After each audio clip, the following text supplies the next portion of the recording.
ஓம் சாய்ராம், ஜெய் சாய்ராம். என் அன்பு குழந்தையே, இந்த முக்கணிகளில் ஒன்றை தொட்டு நீ இதை கேட்க வந்திருக்கின்றாய். அப்போது உனக்கு எப்படி நல்ல செய்தி சொல்லாமல் நான் இருப்பேன்? இனி உன் வாழ்வில் பல நல்லதுகள் நடக்க இருக்கின்றது. இனி எல்லாமே நல்லதாக மட்டுமே நடக்கப் போகிறது.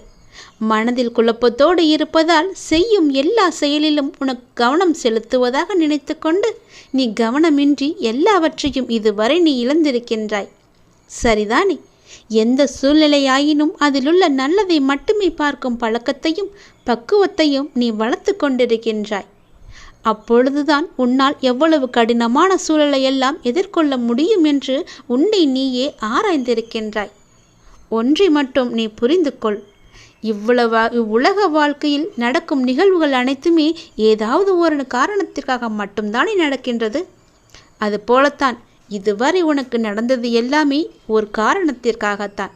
அதில் நீ அலசி ஆராய்ந்து அதற்கான காரணத்தை தேடாதே. அது உனக்கு நல்லதுமல்ல. உன் நிம்மதிக்கும் அது நல்லதல்ல. அதில் நீ மட்டும் விதிவிலக்கும் அல்ல. உன் வாழ்க்கையில் நடக்கும் நிகழ்வுகள் அனைத்துமே உன் இறந்த கால வாழ்விலோ அல்லது முன் ஜென்மத்திலோ நீ விதைத்த செயல்களின் விளைச்சல்கள். அதைத்தான் நீ இப்போது அறுவடை செய்து கொண்டிருக்கிறாய். அதற்காக நீ உன்னை தாழ்த்தி கொள்ளவும் வேண்டாம், உன்னை வீழ்த்தி கொள்ளவும் வேண்டாம். எல்லாமே உன்னுடைய கர்ம வினைகளின் படிதான் நடந்து கொண்டிருக்கின்றன. அதனால் அதை பற்றி நீ பயப்பட வேண்டாம். நான் இருக்கும்போது நீ பயப்படவே கூடாது. அதைத்தான் தற்போது நீ அறுவடை செய்து முடிக்கும் தருவாயில் இருக்கின்றாய். நீ தாழ்த்தி கொள்ளாதே உன்னை. அதற்கான பலனை வருங்காலத்தில் நிச்சயம் அனுபவிக்க வேண்டும்.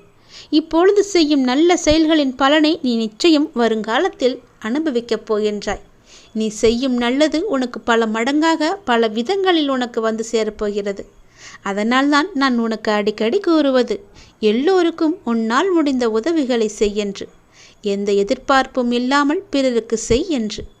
நீ உன் மனதால் யாரையும் திட்டக்கூடாது, யாரையும் சபிக்கக்கூடாது, யாரையும் கெடுதல் நினைக்கும்படி சொல்லவும் கூடாது, கெடுதல் நினைக்கவும் கூடாது.